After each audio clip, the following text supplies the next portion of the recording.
Hey planner friends, it is Jamie here with the Simple Organized Erin Condren Planner Group on Facebook and the blog Milk Allergy Mom.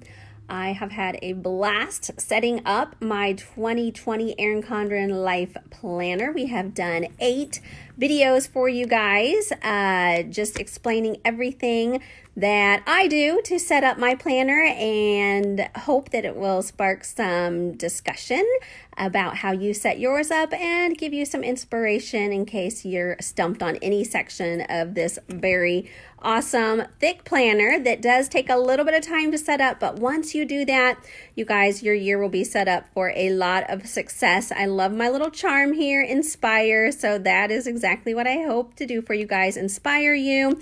Just a quick flip through again. Love the sticky notes. Love having a pocket with my perpetual calendar that I no longer use as a perpetual calendar. I use it for something else. Check that out in a different video that I'll point you to in just a second. And I let you guys know in the videos before I was going to add my word of the year to the front. I did that. I'm super loving the little banner that matches the life planner there, just really setting it up so when I first open up my planner each time, I'm just motivated to find rhythm in my life this year. I think that's going to be my word of the year. You can tell I put it on a label in case I change my mind. You guys, January, I feel like we have all of January to get this stuff in place. Pick your word of the year, get your planner set up. Don't rush it all.